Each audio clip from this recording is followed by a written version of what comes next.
Vamos lá, galera do Face. Vamos entrando, tô de volta. Tava falando que não é cabível habeas corpus em relação às punições disciplinares militares, tendo em vista aí os princípios da hierarquia e da disciplina que regem as corporações militares. Vamos lá, vamos entrando, pessoal. Beleza. Só cuidado com uma observação importante. O que não é possível discutir em relação à punição militar é o mérito da decisão. Veja, eu não posso discutir, por meio do habeas corpus, se a decisão de punição militar é justa ou injusta. Então veja, o mérito dessa decisão, discutir se é justa ou injusta, não é possível por meio de habeas corpus. Artigo 142, parágrafo 2º da Constituição. Contudo, pessoal, se houver vício de forma, aí é possível, tá? Quem nos diz que o vício de forma é possível ser discutido por meio do habeas corpus na punição disciplinar militar é o STJ. E eu separei para vocês o HC 129.466 do STJ, onde nos diz que se eu tiver na ausência de uma previsão legal ou com uma autoridade incompetente para poder aplicar punição disciplinar militar, nesse caso aí, por constituir um vício de forma, é possível a impetração do habeas corpus.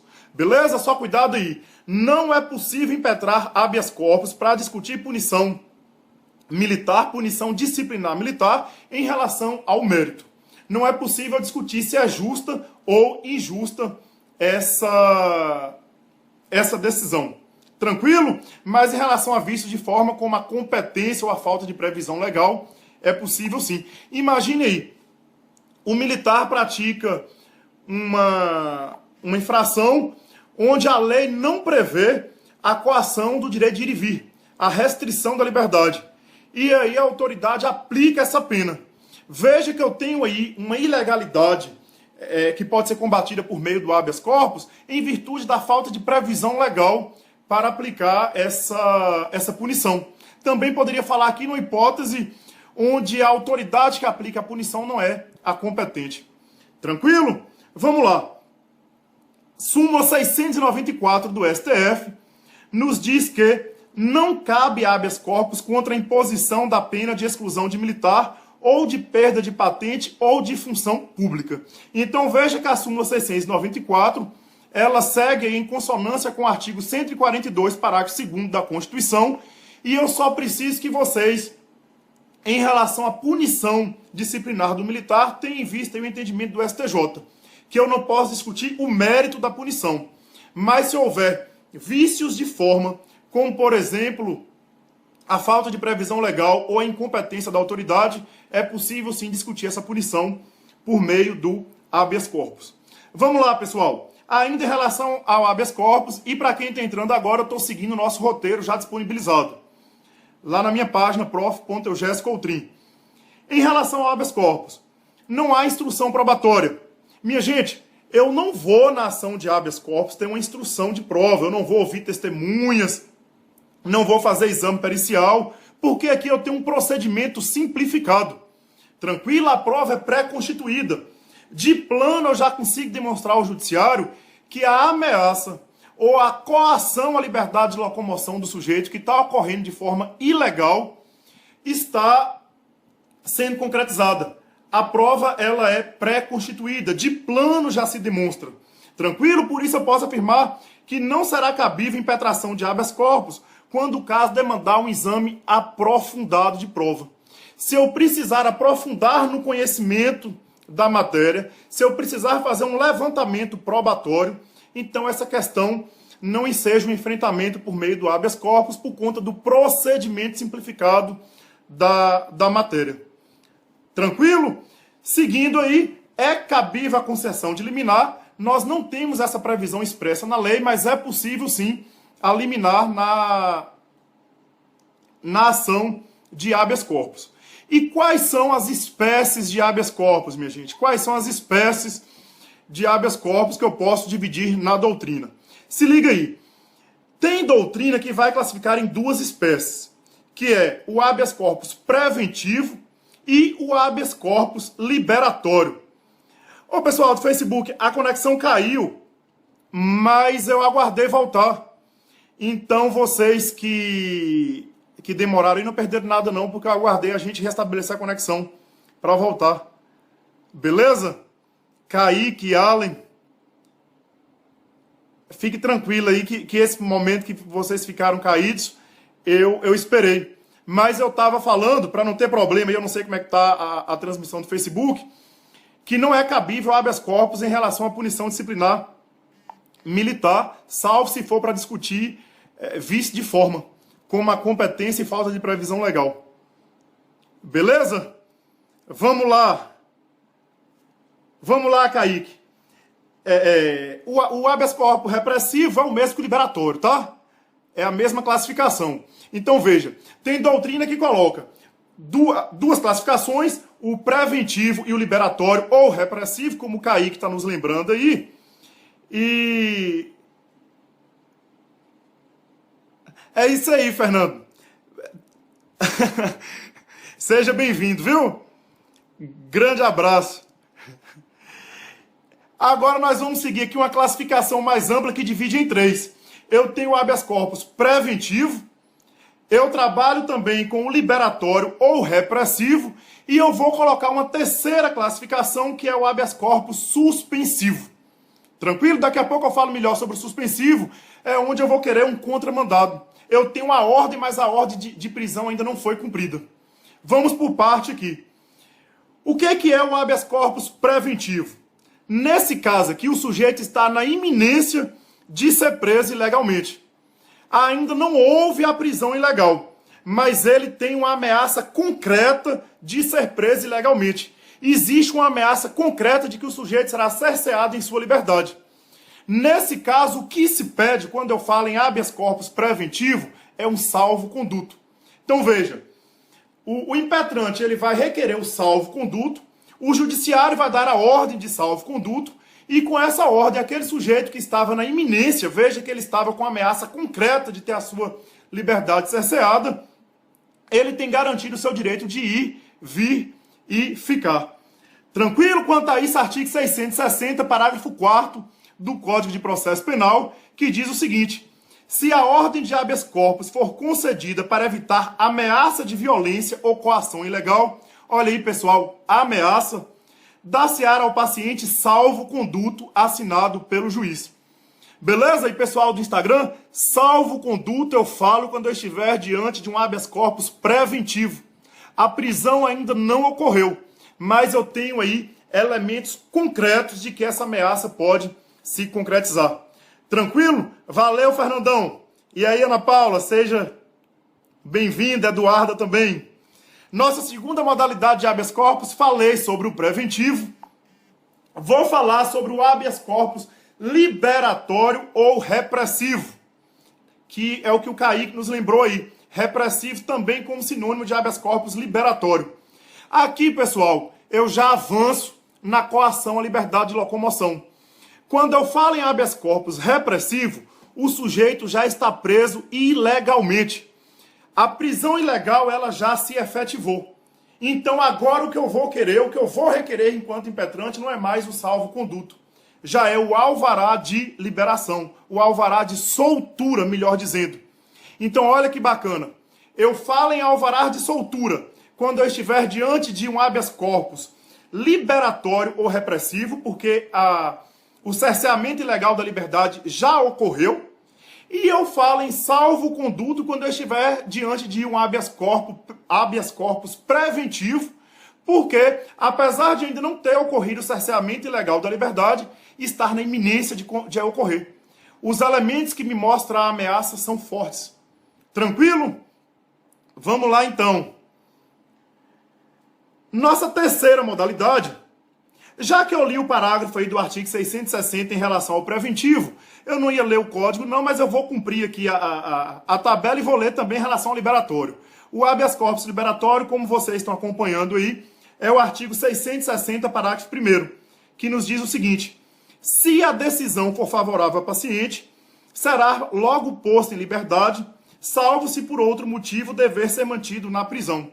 Esse deverá ser logo posto em liberdade nos traduz aí uma decisão judicial, uma ordem judicial que é o alvará de soltura. Tranquilo? Vamos lá. A terceira modalidade de habeas corpus, essa nem toda doutrina trabalha, então aí vocês fiquem ligados no livro que estão estudando, é o habeas corpus suspensivo. Nesse caso aqui, já há a decretação da prisão ilegal. Então veja, já há uma ordem de decretação da prisão ilegal. Veja, por exemplo, que a autoridade policial representou pela prisão preventiva, a autoridade judiciária concedeu a ordem de prisão, concedeu o mandado de prisão preventiva, mas o delegado de polícia ainda não cumpriu essa prisão. Olha que eu tenho um espaço aí, eu tenho um hiato entre a ordem dada pelo judiciário e o cumprimento pela autoridade policial. Nesse caso, a doutrina fala em habeas corpus suspensivo, porque o que o impetrante vai requerer é um contramandado de prisão. Esse contramandado, galera, ele objetiva neutralizar a ordem já dada e ainda não cumprida. Muito fácil, gente. Eu tenho aí uma ameaça ou uma restrição ao meu direito de ir e vir, à minha liberdade de locomoção. Eu tenho a ação autônoma de impugnação constitucional cabível, que é o habeas corpus. Ele pode ser preventivo, repressivo ou suspensivo. No preventivo, eu quero um salvo-conduto, eu quero garantir o meu direito de ir e vir sem ter a minha liberdade constrangida. No repressivo, como já se cumpriu a ordem de prisão, a prisão ilegal já se concretizou, no repressivo eu preciso de um salvo-conduto, a ordem é de salvo-conduto, para colocar o sujeito em liberdade imediatamente. E no suspensivo, não obstante eu ter a ordem de prisão, ela ainda não foi cumprida, daí eu vou pedir o contramandado para neutralizar a ordem de prisão. Valeu, Carol, brigadão, tamo junto. Isso aí, Fernando. Doutor Fernando, meu grande amigo. Abração, viu? Você tá muito sumido. Cola com a gente aqui que você se dá bem. Aqui eu tô com... Pra lembrar quem tá entrando agora, eu tô com a galera de Processo Penal 2 da Faculdade Guanabara, fazendo uma revisão das ações autônomas de impugnação. Tem a galera também de Processo Penal 1 e 3. Alguns conceitos eu tô revendo aqui, porque o pessoal de Processo Penal 1 ainda não estudou. Vai ver o semestre que vem com a gente. E também a galera do curso Supremacia.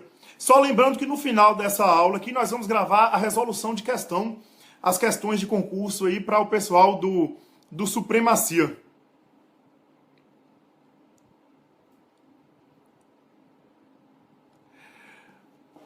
O Breno está perguntando a diferença do habeas corpus para o relaxamento de prisão. Bem rapidamente aqui, Breno, veja que o habeas corpus é uma ação autônoma, tá ok? O habeas corpus eu vou construir uma nova relação processual. Eu não vou ter uma produção de prova, eu já tenho os elementos pré-constituídos, mas é uma ação autônoma.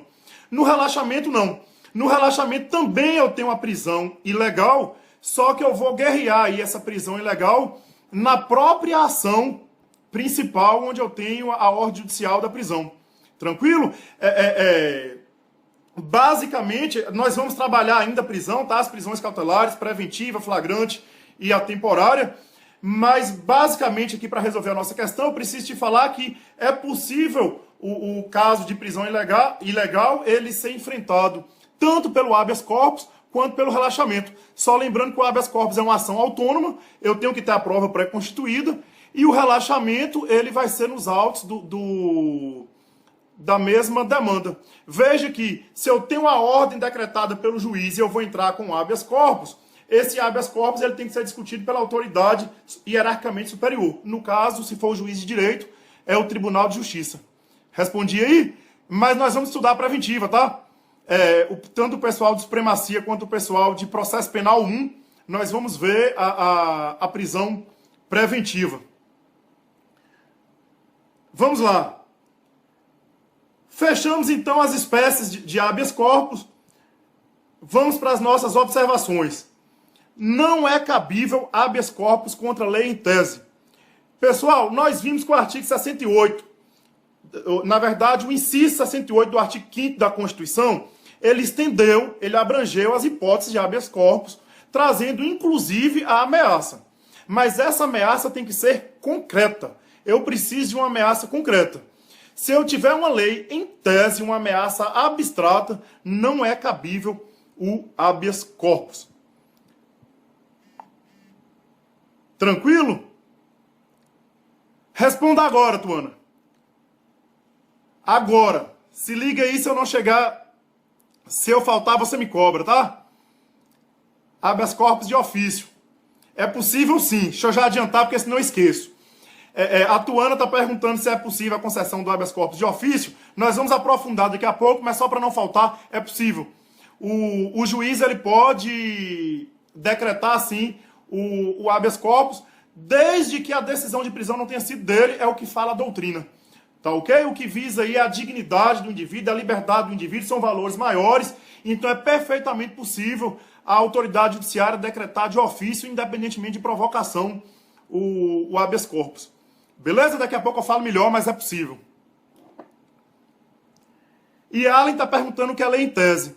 Oi, Allen, a lei, ela prevê as combinações em abstrato, tá? Quem traz a norma ao caso concreto, quem faz essa junção aí e decide o caso concreto, é a decisão judicial.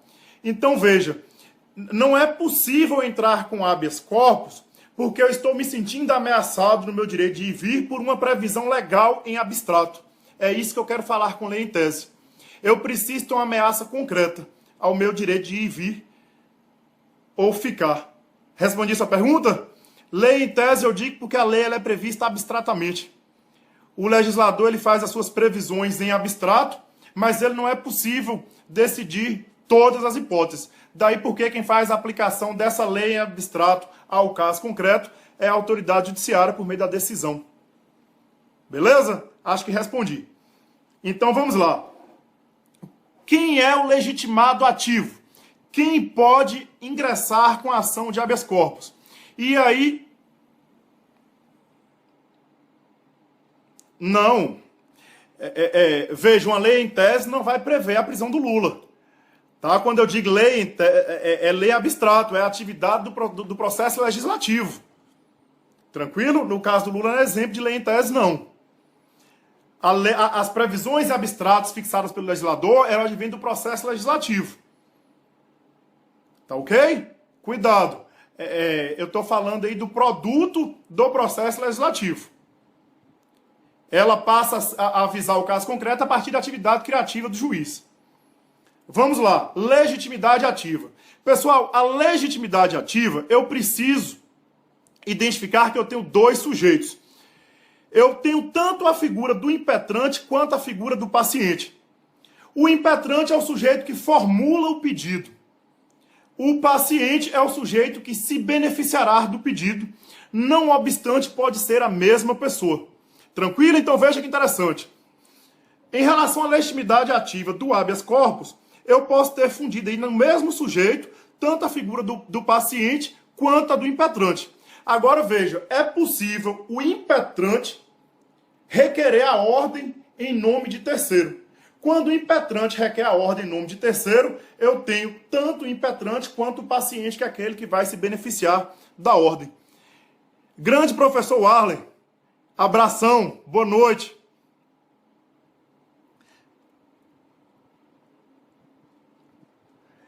Exemplo que fique claro, Yali, o que o legislador elabora, a produção legislativa, o que o Congresso Nacional elabora em âmbito federal.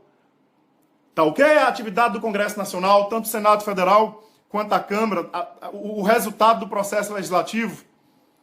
Por exemplo, o Código Penal é um exemplo de lei em tese. Beleza? Imagina que eu tentar fazer um exemplo aqui esdrúxulo, dá para te responder, não sei se eu vou ter sucesso. Mas imagina o artigo 155 do Código Penal, em tese ele prevê aí a pena privativa de liberdade para aquele sujeito que subtrai coisa alheia móvel de outrem. Imagina que eu subtraio aqui a caneta de uma pessoa, mas eu não tenho nenhuma ameaça concreta, não há nenhuma ordem judicial, nenhuma investigação, simplesmente na minha reserva mental eu estou entendendo que eu subtrair coisa alheia móvel de outra e vou entrar com habeas corpus para guerrear a lei em abstrato, aí não é cabível. Meu exemplo foi um pouco longe demais, absurdo, mas foi para tentar ilustrar. Beleza? Vamos lá.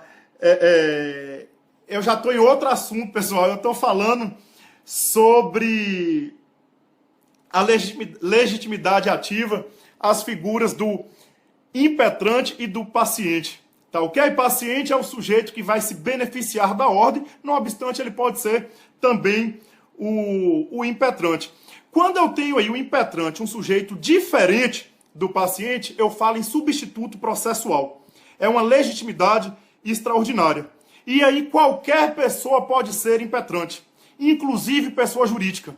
Não é preciso ser maior de idade, não é possível estar no gozo da capacidade mental, é possível ser inclusive doente mental, pessoa jurídica, menor de idade, não há restrição. Qualquer sujeito pode ser impetrante, tá? Não precisa de advogado, não precisa de capacidade postulatória, qualquer sujeito pode impetrar o pedido aí de habeas corpus, independentemente de procuração. Não se requer procuração. Só cuidado com uma coisa. Estou falando com vocês que a pessoa jurídica, ela pode ser o impetrante do habeas corpus. Agora vocês vão raciocinar o seguinte comigo. A pessoa jurídica não tem liberdade de locomoção. A pessoa jurídica não tem garantido o seu direito de ir e vir. Então veja, a pessoa jurídica, ela pode impetrar um habeas corpus em benefício de um terceiro. E esse terceiro necessariamente tem que ser pessoa física. Exemplo, a pessoa jurídica ingressando e impetrando um habeas corpus em favor do seu sócio. Aí é possível. Pessoa jurídica impetrante e o terceiro, o paciente beneficiário. Beleza? Se vocês estiverem aí diante de uma questão da prova falando em pessoa jurídica paciente, aí não é possível porque a pessoa jurídica ela não tem o risco de ter cerceada a sua liberdade de locomoção. Quanto ao impetrante, não há exigência de capacidade postulatória, qualquer pessoa pode ser impetrante. Tranquilo? Beleza? Então vamos lá. Inclusive o Ministério Público pode impetrar ação de habeas corpus. Agora, quanto ao Ministério Público, eu quero que a gente fixe aqui uma premissa. O Ministério Público ele pode ingressar com a ação de habeas corpus, ele pode impetrar o habeas corpus, desde que seja em benefício ao sujeito preso ou ao sujeito que está na iminência de ser preso, de ter aí cerceado a sua liberdade. O Ministério Público não pode ingressar com a ação de habeas corpus, tendo em vista um benefício na acusação, tendo em vista um benefício na sua demanda acusatória. Beleza? MP pode sim ser impetrante, desde que seja para beneficiar o acusado. Vamos lá, minha gente. O artigo 654, parágrafo 2º, nos diz que os juízes e os tribunais têm competência para expedir de ofício. Veja aí, Tuana. Juízes e tribunais competência para expedir de ofício ordem de habeas corpus quando no curso de processo verificarem que alguém sofre ou está na iminência de sofrer coação ilegal. Minha gente, o que eu quero aqui é garantir o devido processo, a garantia da liberdade e da dignidade. Então o juiz não precisa de provocação para conceder a ordem de habeas corpus. Isso, Kaique. Cuidado que sempre cai em prova, tá? O Kaique está colocando aqui, a pessoa jurídica pode ingressar com a ação de habeas corpus em benefício de particular. Perfeito. Justamente, o exemplo que sempre cai em prova, que é batata, é o seguinte. A pessoa jurídica entrando com a ação de habeas corpus em benefício aí do sócio. Tá ok? Pode sim. É justamente isso. Observação, pessoal. Não há limite, não há restrição em relação ao impetrante. Agora não pode ter pedido anônimo, tá? O pedido não pode ser anônimo. É necessário haver a identificação do sujeito impetrante. E a petição deve ser em português, com a assinatura e identificação do impetrante, tendo em vista a vedação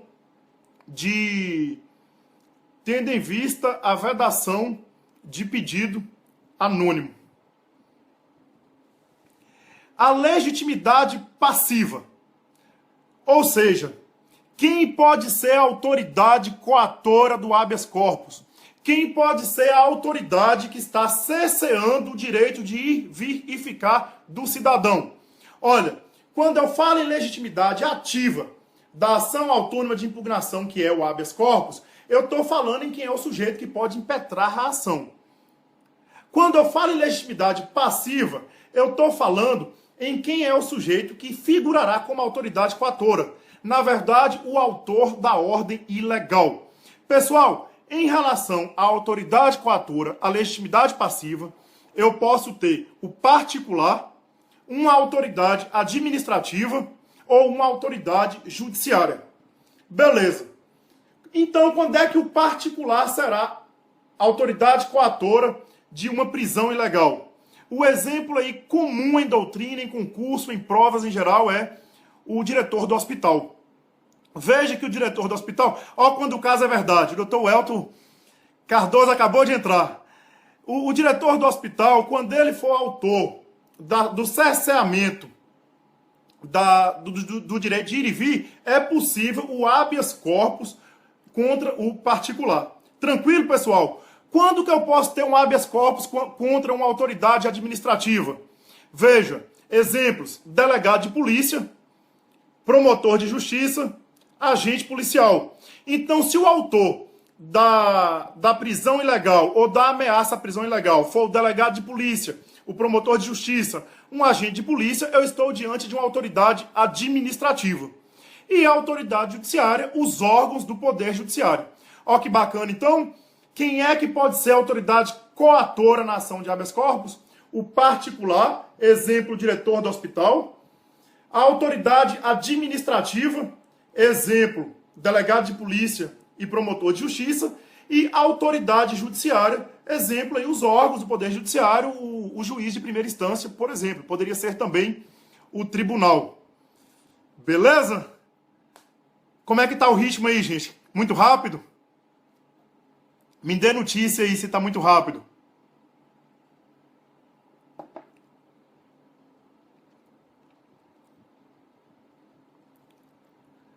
Beleza, então. Vamos seguir o fluxo.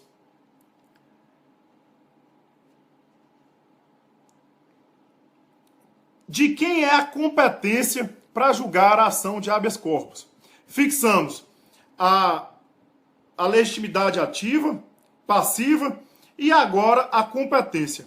Minha gente, eu organizei aqui no material todas as autoridades do Poder Judiciário, todos os órgãos do Poder Judiciário que vai figurar como órgão competente, desde o juiz de primeira instância até o STF. Então aqui está bem organizado para vocês, com citação da Constituição, aí, principalmente em relação às competências do STJ e do STF.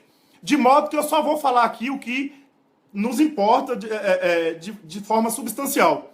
Valeu, Tuana, Fernandes, Anne, Paloma, Lu, Tatiana. E aí, Tati? Beleza, Osmaí, Sky? Tranquilo. Vamos seguir o ritmo, então. O Poder Judiciário, é dele a competência para julgar a ação de habeas corpus. E o órgão será sempre o imediatamente superior. Então veja qual é a lógica. Se eu tenho uma prisão ilegal deferida por um juiz de primeira instância, quem vai decidir a legalidade dessa prisão é o Tribunal de Justiça. Se eu tenho um juiz federal, quem vai decidir é o TRF, respectivo, e assim, consequentemente. Tá? O que eu tenho de importante aqui? Quando que o juiz de primeira instância será competente para julgar a ação de habeas corpus? A regra é, quando a decisão for do delegado de polícia, de um agente policial ou do particular.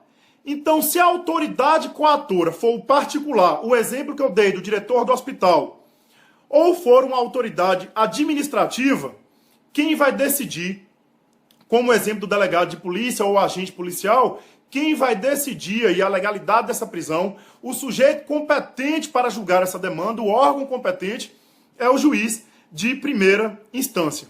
Tá ok? Em relação à competência do Tribunal de Justiça, eu coloquei aqui no material que a regra é julgar aí as prisões, tendo como autoridade coatora o promotor de justiça ou o juiz de primeira instância. Agora, o que eu quero mesmo que vocês anotem aí ou marquem no material é em relação à decisão da turma recursal de Juizado Especial Criminal, do GECRIM. Isso tendo em vista o seguinte, pessoal. O entendimento antigo que se tinha é que quem julgava habeas corpus de decisão de turma recursal do GECRIM era a própria turma recursal. Só que esse entendimento ele já é superado. Veja que eu tenho a súmula 690 do STF, tá? Cancelada.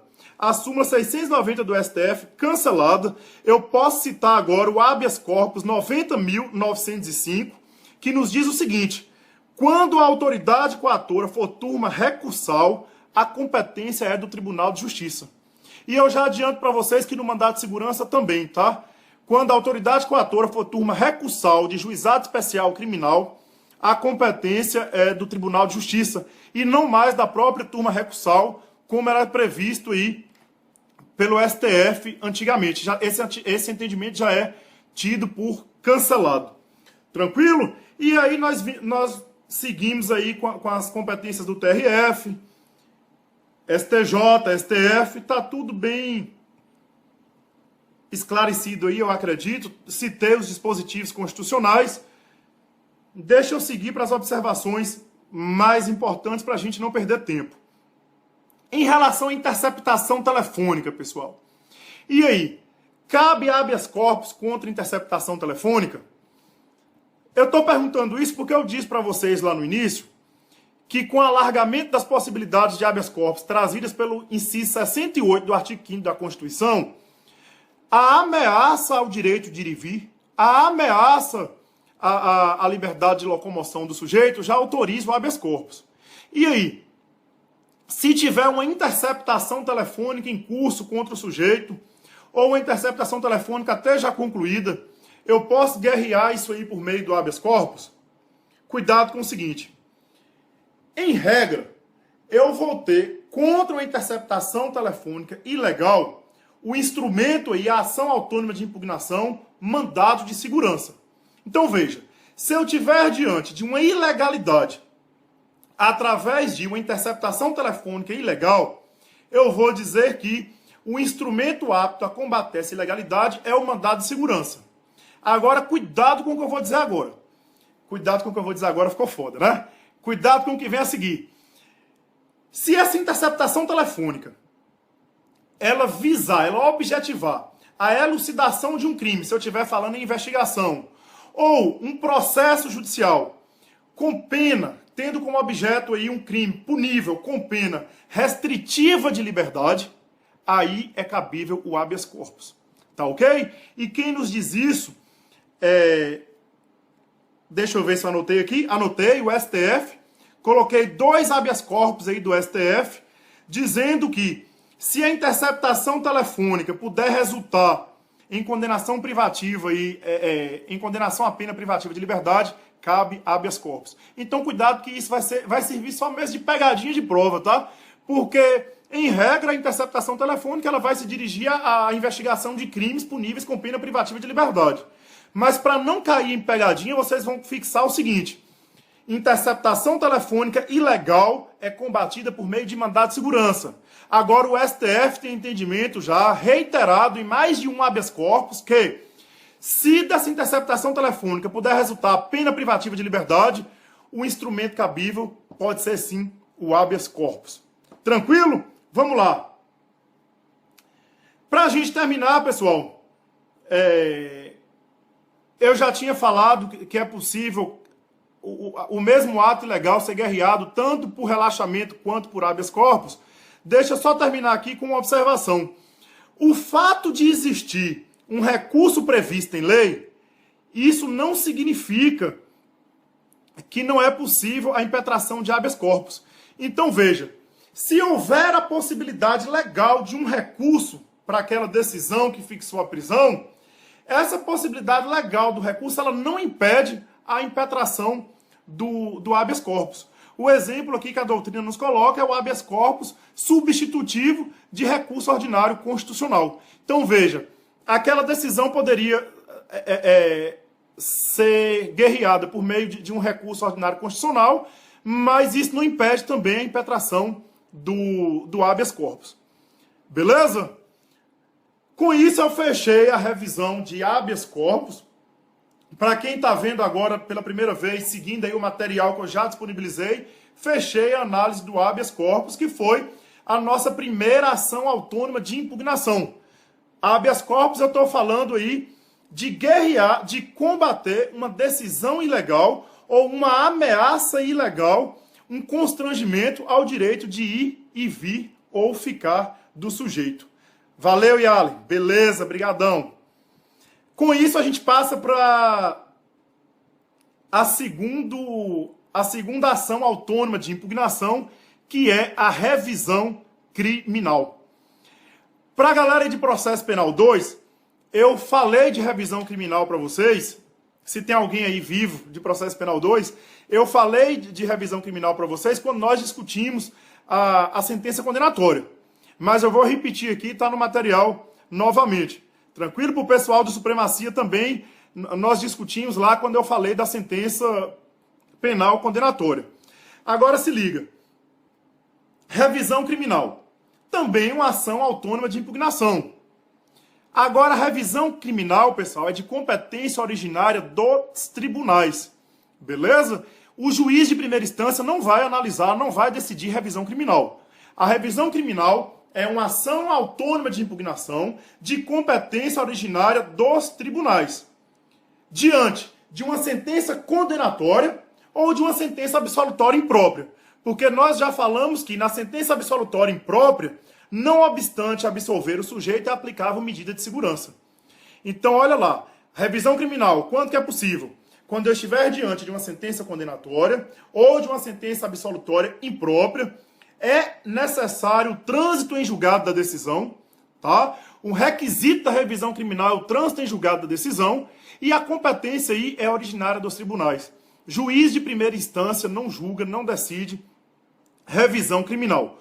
O que a revisão criminal objetiva também é a garantia da liberdade e da dignidade do sujeito. A liberdade e a dignidade do cidadão também são os objetivos aí perseguidos pela revisão criminal. Como eu disse, só é possível após o trânsito em julgado da decisão e somente para beneficiar o réu. Tá? Não é possível revisão criminal pró-sociedade. A revisão criminal, ela somente é possível se for para beneficiar o réu, e isso aí está em consonância com a Convenção Americana de Direitos Humanos, o Pacto São José da Costa Rica. Beleza? Tá travando aí, Falzinha? Alguém mais está travando a conexão, pessoal? O pessoal do Instagram aqui reclamou que tá travando. Como é que tá aí o áudio?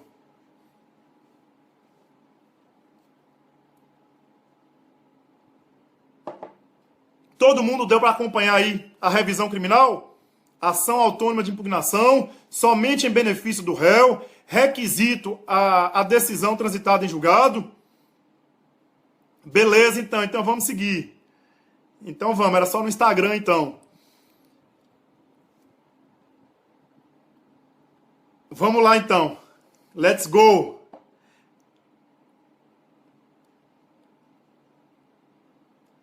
Beleza. Então vamos seguir o fluxo. Pessoal, a revisão criminal ela é cabível a qualquer tempo, tá? Não tem prazo para revisão criminal, independentemente da pena aplicada. Veja que os requisitos são uma decisão condenatória ou absolutória imprópria transitada em julgado. Agora, independentemente da pena. Ó, o pessoal aqui tá falando no Face que mudou para lá porque tá melhor a imagem. Aí, só que eu acredito que isso é da conexão de vocês, tá? Eu acredito que possa ser isso. Vamos lá, é cabível a qualquer tempo. Minha gente, é cabível revisão criminal, inclusive em benefício de pessoa falecida. Olha que interessante. O que eu estou visando aqui é resgatar a dignidade do sujeito, não só a liberdade. A liberdade também. Mas como eu falo que eu estou objetivando resgatar a dignidade, é possível também em relação ao condenado morto, ao condenado falecido. E aí quem vai ingressar com a ação de revisão criminal pode ser o cônjuge, o companheiro, o ascendente, descendente ou irmão do defunto. Beleza? Vocês podem anotar aí o CAD. Cônjuge, companheiro, ascendente, descendente ou irmão do defunto. A possibilidade de revisão criminal em relação ao sujeito falecido. Porque eu tenho aí, além de resgatar a liberdade, não é o caso porque está morto, mas também o resgate da dignidade. E olha que interessante. Quando nós estudamos o Tribunal do Júri, nós vimos que o princípio da soberania do veredito é um princípio constitucional. Na verdade, é um princípio fundamental garantido no artigo 5º da Constituição e que, em regra, é absoluto. Os fatos julgados pelos jurados são imodificáveis, porque é absoluto. É um princípio, uma garantia fundamental. Agora, veja que interessante. É possível aí revisão criminal, inclusive em relação à decisão do Tribunal do Júri. A revisão criminal, ela pode derrubar até uma decisão do Tribunal do Júri. Isso não porque eu estou violando o princípio da soberania dos vereditos. O que eu tenho aqui são valores superiores. São valores que também estão...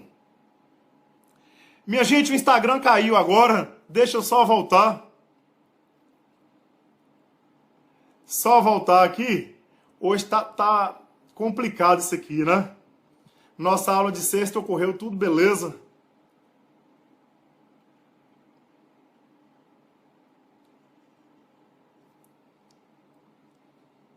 Valeu, Zirá. Brigadão. Esperar o pessoal do Instagram aqui conectar novamente. Bora lá, minha gente. Vamos entrando. Chegando. Enquanto o pessoal do Instagram vai entrando, eu estava falando que é cabível a revisão criminal, inclusive em relação à pessoa morta, tendo em vista a dignidade. Quem pode ingressar aí com a revisão criminal é o cônjuge, o companheiro, o ascendente, o descendente ou o irmão. Diz também que é possível a revisão criminal, inclusive contra decisão do Tribunal do Júri, e isso não afronta a soberania dos vereditos. Porque assim como o princípio da soberania dos vereditos é um princípio fundamental, a liberdade e a dignidade também é. Então olha que interessante. Eu tenho direitos fundamentais, eu tenho valores fundamentais de igual ou de maior importância. Daí porque a revisão criminal contra a decisão do Tribunal do Júri, nas hipóteses cabíveis, tá? Vamos falar quais são as hipóteses, não é em qualquer hipótese, ela não é uma afronta quanto a esse princípio da soberania dos vereditos. Beleza? Galera do Instagram, eu tô esperando vocês voltarem. Tô aguardando vocês entrarem. Tô ciente que caiu aqui. Então vamos lá.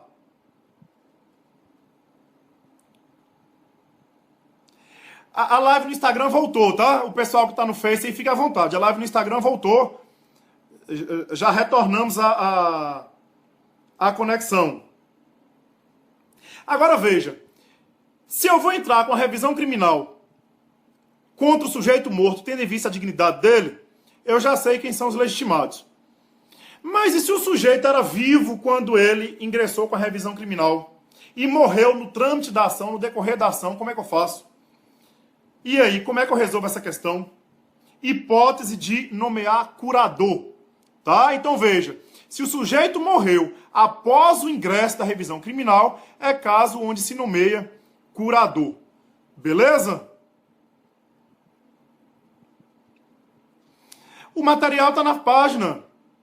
O material está na página. Eu postei antes, na imagem que nós convidamos aí para a live, e no comunicado dos grupos também, foi dito que o material está disponibilizado em PDF na página. Vamos lá. Então, pessoal, quando eu falo em revisão criminal, eu tenho um valor maior do que a segurança que eu preciso garantir numa decisão que já transitou em julgado.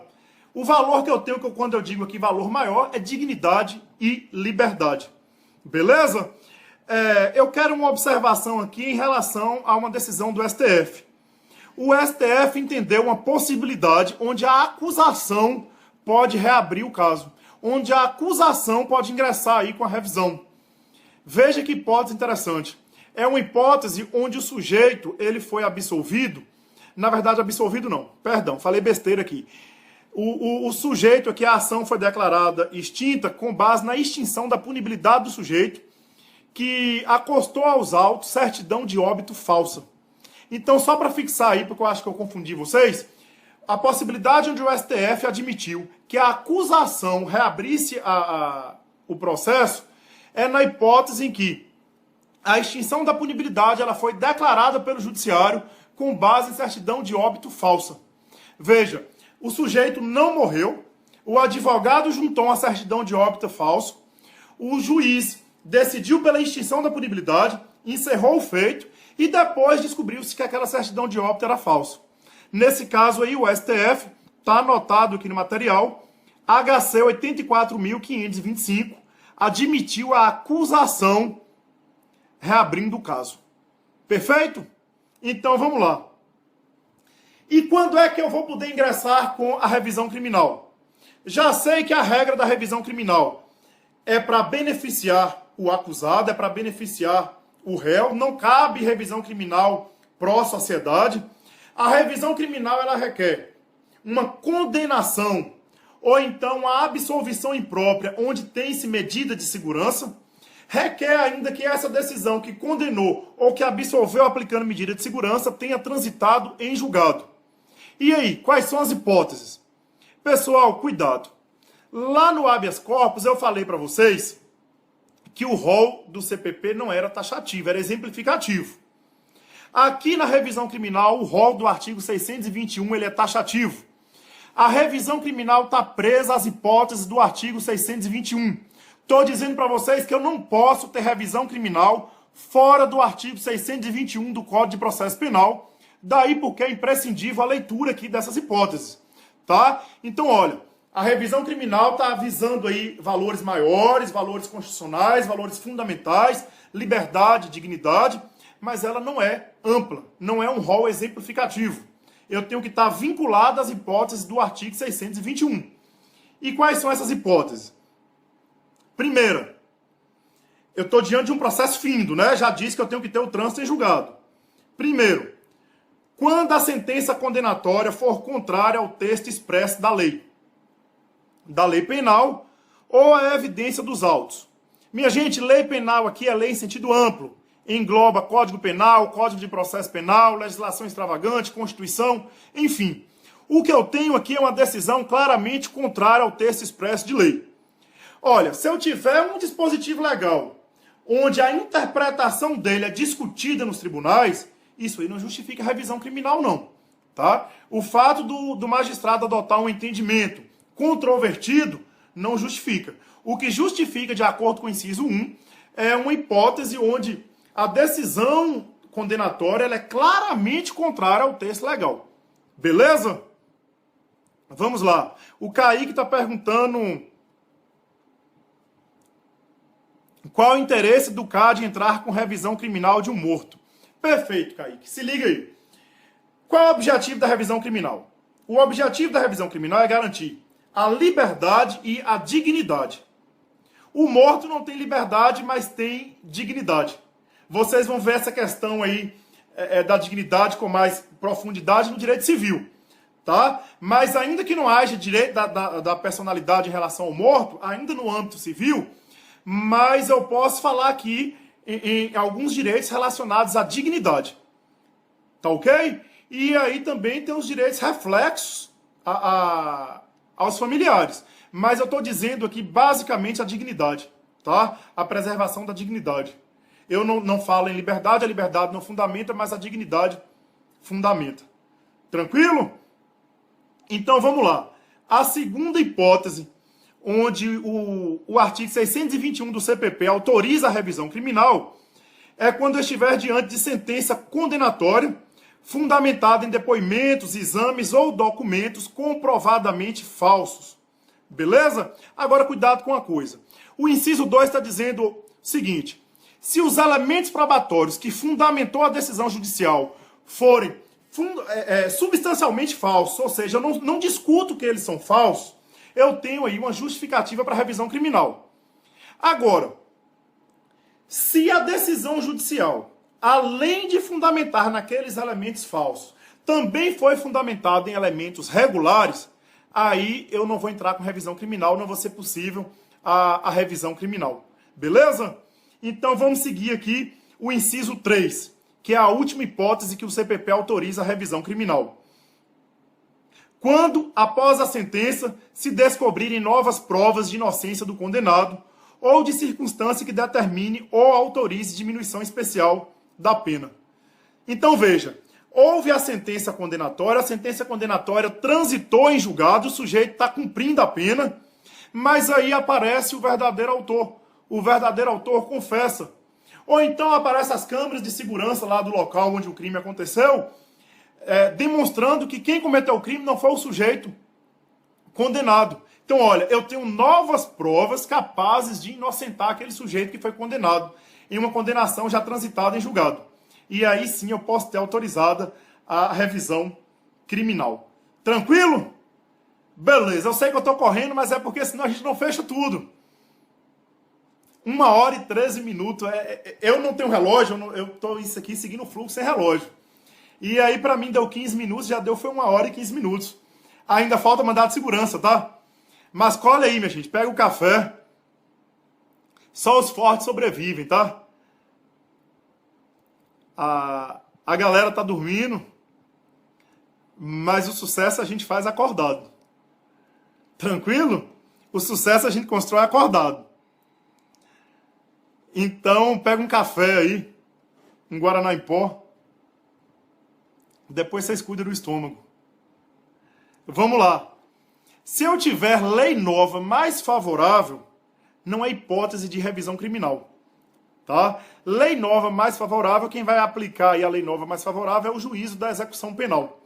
Quem diz isso é a súmula 611 do STF, já anotada aí no material de vocês. Lei nova mais favorável ao acusado, quem aplica é o juízo da execução penal. Vai dormir então, Hunt, pra você ver o que é bom. O sucesso é acordado, tá? Esse negócio de dormir 8 horas por dia é pros fracos. Os fortes tomam um banho e vai trabalhar de manhã. Vamos lá. A legitimidade da revisão criminal. Quem pode ingressar com a revisão criminal?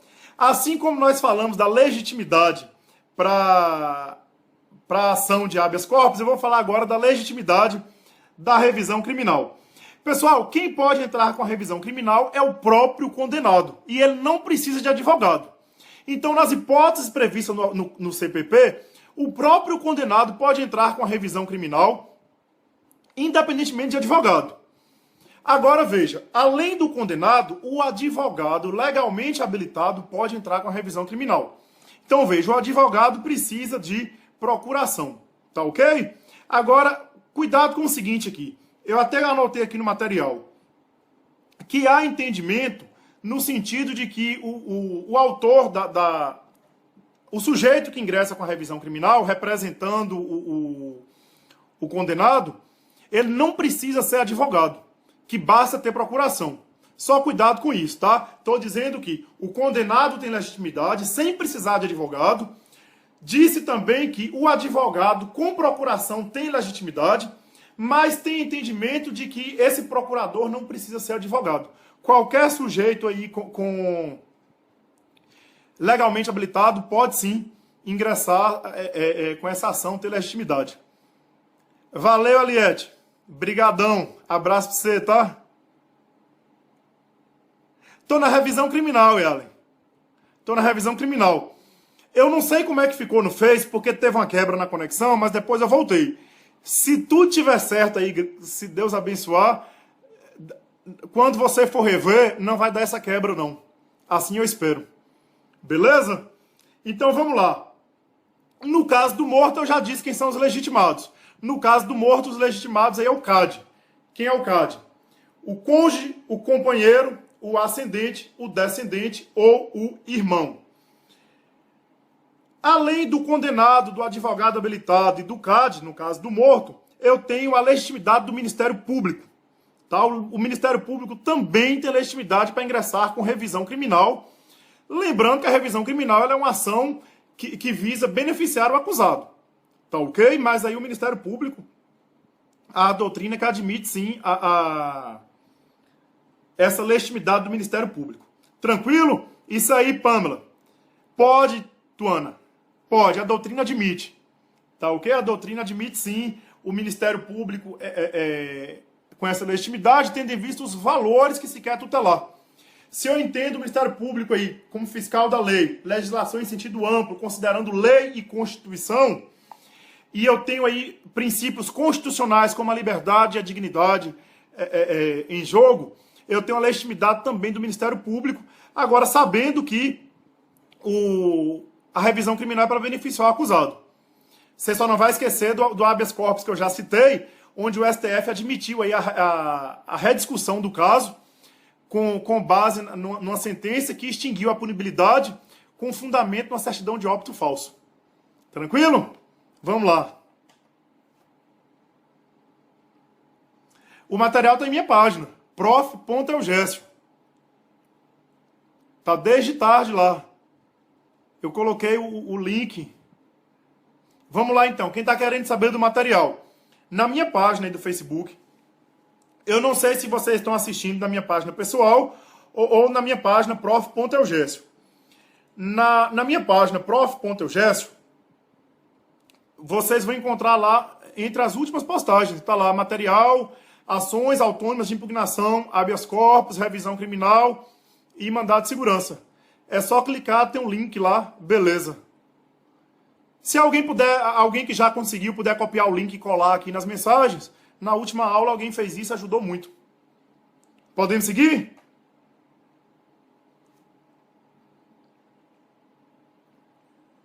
Isso, vai lá que tá nas últimas postagens. Vamos lá. Competência para julgar a revisão criminal. Eu já sei que o juiz de primeira instância não julga, que a revisão criminal é uma ação originária de tribunal. Aí eu organizei para vocês aqui no material STF, STJ, TRF e Tribunal de Justiça. Então, basicamente, eu tenho que o STF e o STJ julga suas próprias condenações em sede de competência originária e aquelas por eles mantidas. Então, veja, se eu tenho uma condenação proferida pelo STF numa ação de competência originária do STF, quem vai julgar a revisão criminal é o próprio STF. Se eu tenho uma condenação onde o STF confirmou essa condenação em grau de recurso, quem vai julgar essa revisão criminal também é o STF ou o STJ, tá? A depender do caso, por isso que eu coloquei junto.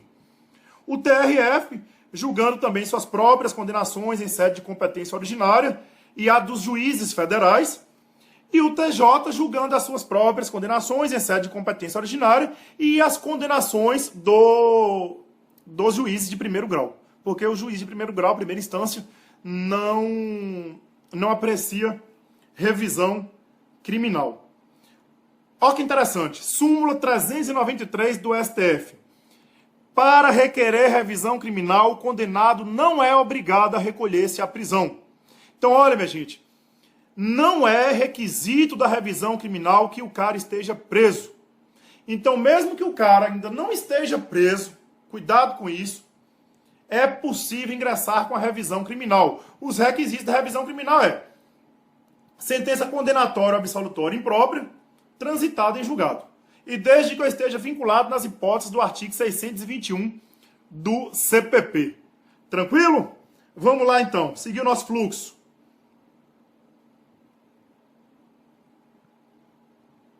Minha gente, outra observação importante aqui, não é necessário o esgotamento aí dos recursos para ingressar com a revisão criminal. Estou dizendo isso pelo seguinte, imagine que eu tenho uma sentença de primeiro grau, aí, de primeira instância, condenatória. A parte não recorre, ninguém recorre, a sentença transita em julgado.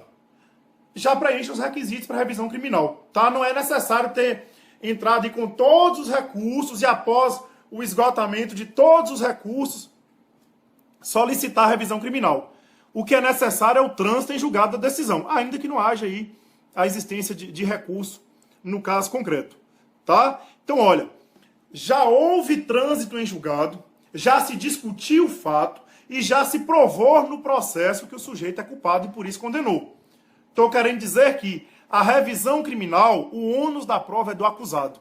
Então, quem tem que demonstrar que é inocente ou que está nas hipóteses do artigo 621 do Código de Processo Penal é o acusado. Tá? Na revisão criminal, o ônus da prova não é da acusação, não. É da defesa. É a defesa que vai demonstrar que o acusado é inocente. Porque se o tribunal tiver em dúvida, pessoal, mantém a acusação. Beleza? O ônus da prova aí é da acusação. Perdão, acusação não, é do acusado. Quem vai ter que demonstrar é a defesa. Tá? A acusação já demonstrou aí durante o processo ordinário. Beleza? Vamos lá.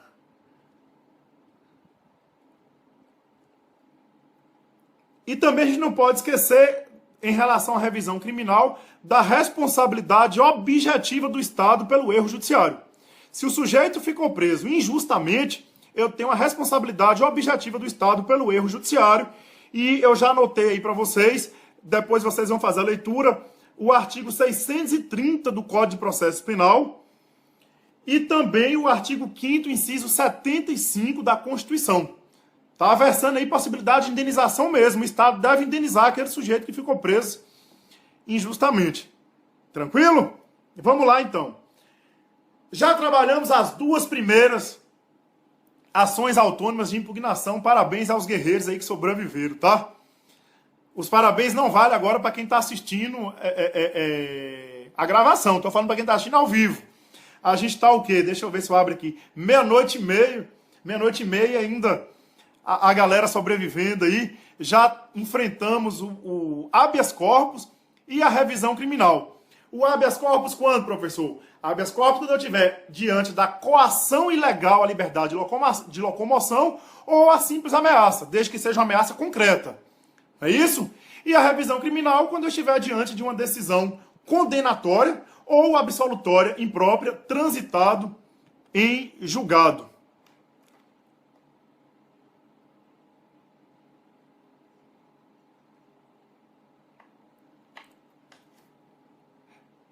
A Tuana está perguntando se é cabível a revisão criminal em relação à dosimetria da pena. Tuana, você vai fixar o seguinte. Ao contrário do habeas corpus, a revisão criminal ela é vinculada ao artigo 621. Eu não posso ter hipótese aqui alheia ao artigo 621. É o que nós chamamos aqui de rol taxativo. E o inciso 3 do artigo 621, ele diz o seguinte... Quando após a sentença se descobrirem novas provas de inocência do condenado ou de circunstância que determine ou autorize diminuição especial da pena. Respondido? Mas veja que eu estou preso ao artigo 621 do CPP. Subi aqui só para te responder. Tá ok? Então é cabível, mas porque o artigo 621 permite. Fechado? Vamos lá? 3 incisos. Essa possibilidade aí de verificar a circunstância que determine ou autorize diminuição especial da pena, ela está no inciso 3. Se ficou beleza, você me dá um ok aí que a gente segue, tá? Então é isso, pessoal. Enfrentamos Para que intervalo, Yalen? O intervalo é para dormir, para acordar daqui a pouco. Não é? Quer dizer, né? Intervalo para vocês. Terminar aqui, a gente ainda vai gravar a resolução das questões por supremacia.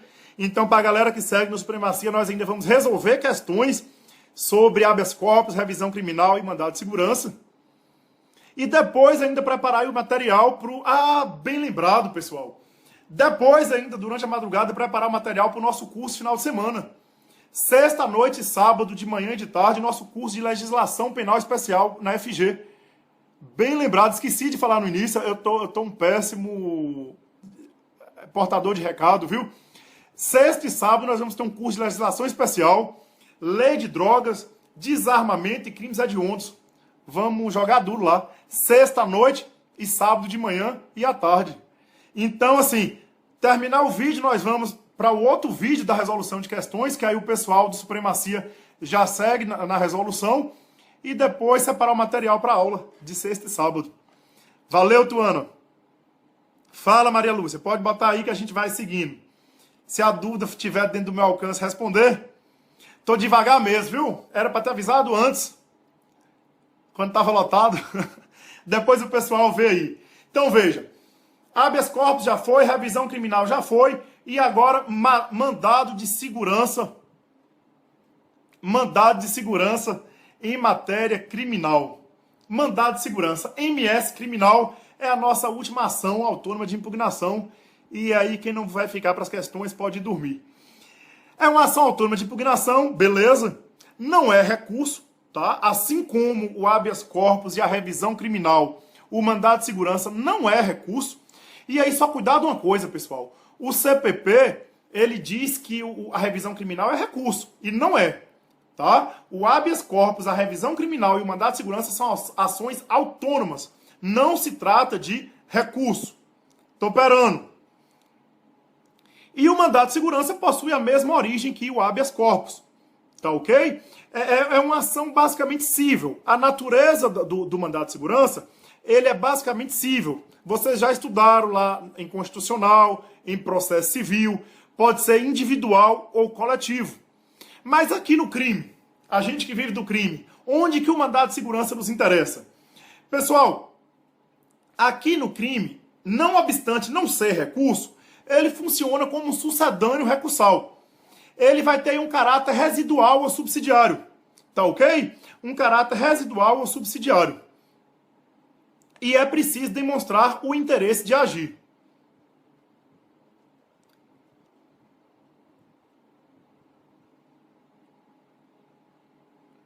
Ô Maria Lúcia, perdão, mas eu preciso. A gente está aqui em ações autônomas de impugnação. Beleza? Estou em mandado de segurança.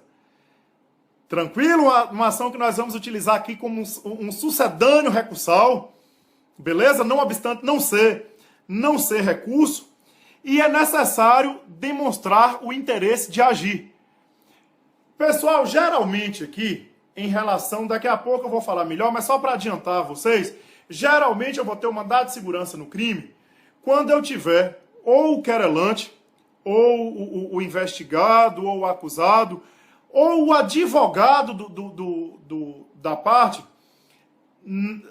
tendo negado aí um direito legal, tendo negado um direito legalmente fixado, como por exemplo o acesso que o advogado tem aos autos da investigação, desde que esteja concluída e documentada, ou do inquérito policial. Tranquilo? Então veja, o mandado de segurança ele é cabível para proteger direito líquido e certo, desde que esse direito líquido e certo não esteja amparado aí pelo mandado de segurança e pelo habeas data. Por isso que eu disse que ele tem natureza subsidiária. Se eu estou querendo aí acessar informações de um banco de dados ou pedir retificação das informações constantes de um banco de dados, não obstante ser um direito líquido e certo, o instrumento adequado é o habeas data. Se eu estiver diante de uma questão que está colocando em risco ou que já restringiu ilegalmente a minha liberdade, o meu direito de ir e vir ou ficar, eu tenho o habeas corpus. Então veja, eu vou utilizar o mandado de segurança quando eu estiver aí diante de um direito líquido e certo, eu quero proteger o meu direito líquido e certo, e ele não é amparado nem por habeas data, nem por habeas corpus. Tranquilo? E aí, como eu já falei em relação ao habeas corpus, aqui no mandado de segurança, a prova documental também ela é pré-constituída, tá? Não há dilação probatória. Tranquilo? No mandado de segurança, para demonstrar o direito líquido e certo, eu já tenho que lançar a mão do documento probatório, dos elementos probatórios, previamente. A prova ela é pré-constituída. Beleza? Olha o que diz a súmula 701 do STF. No mandado... Ô pessoal, eu segui o material aqui, só pulei, antes de eu falar a súmula 701, que já é o que nos interessa aqui no tema, só uma observação em relação à autoridade coatora. Já falei autoridade coatora lá nos outros institutos, deixa eu falar aqui a autoridade coatora também no mandado de segurança. A autoridade coatora aqui, pessoal, ela pode ser uma autoridade pública ou uma autoridade investida em função pública. O particular não pode ser autoridade coatora para fins de mandado de segurança. Lá no habeas corpus pode. No habeas corpus eu dei o exemplo do diretor de hospital. No mandado de segurança não. Tem que ser uma autoridade pública ou uma autoridade aí investida em função pública. E agora sim eu quero ler para vocês o artigo 701 do STF. No mandado de segurança impetrado pelo Ministério Público contra decisão proferida em processo penal, é obrigatória a citação do réu como litisconsorte passivo. Na verdade, o que o STF visa aqui nessas situações é garantir o litisconsorte passivo entre o Ministério Público, o autor da demanda, e o réu, e o acusado. Tranquilo? Beleza? Súmula 701 do STF. Vamos lá. Vencida a autoridade coatora, quem é o legitimado ativo? Quem é o impetrante do mandado de segurança? Quem pode ser o sujeito impetrante do mandado de segurança? Bom, Ministério Público, querelante, assistente de acusação e o réu. Ô, pessoal, deixa eu voltar aqui. Eu cometi um equívoco. Essa súmula 701, ela tá solta aqui, por isso que ela tá me confundindo. A súmula 701, quando o STF diz que o Ministério Público deve formar um litisconsorte passivo com em relação ao réu, eu estou falando da legitimidade ativa, tá? É quando o Ministério Público ele é o impetrante do mandado de segurança. Tranquilo? Só cuidado com isso aí, porque eu fiz essa confusão só para a gente adequar a súmula 701 do STF. Na verdade, deixa eu assumir minha culpa aqui, essa confusão da súmula 701 é porque eu coloquei ela acima no material de apoio, e eu lendo aqui eu tô vendo que ela tá errado. Aí vocês só botam uma setinha para poder corrigir isso daí. Então, o impetrante do mandado de segurança pode ser o MP, o querelante, o assistente de acusação e o réu. Agora, tem que ter capacidade postulatória, tá ok? É necessário estar representado por advogado. No habeas corpus não precisa. No mandado de segurança precisa da capacidade postulatória. Basicamente, pessoal, eu vou ter aí mandado de segurança no crime, porque o mandado de segurança ele é essencialmente cível. No crime, como de forma secundária, subsidiária, eu tenho mandado de segurança, por exemplo, o advogado. O delegado tem um documento no inquérito, um documento de investigação que já foi concluído, já foi finalizado, já foi anexado aos autos. Aí nega o acesso ao advogado. O advogado pode entrar com mandado de segurança. Ou a autoridade judiciária está negando o advogado ter acesso aos autos do processo. O advogado pode entrar com o mandado de segurança. Ou então há um indeferimento arbitrário para que o sujeito se habilite como assistente da acusação. Pode entrar com mandado de segurança. Isso mesmo, Falzinha. Eu errei para ver se o povo estava prestando atenção. Mas o pior é que o erro ele foi secundário, porque ele está errado aqui no material de apoio. Depois vocês puxam uma seta aí para consertar. Beleza? Brigadão. Valeu. Pra gente terminar, pessoal,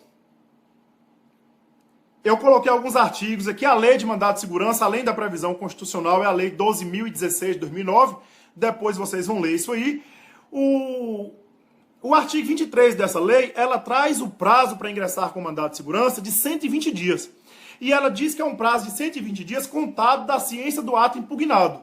Ou seja, passou 120 dias da ciência do ato impugnado, não cabe mais aí mandado de segurança. Daí porque a doutrina discute a constitucionalidade desse artigo 23.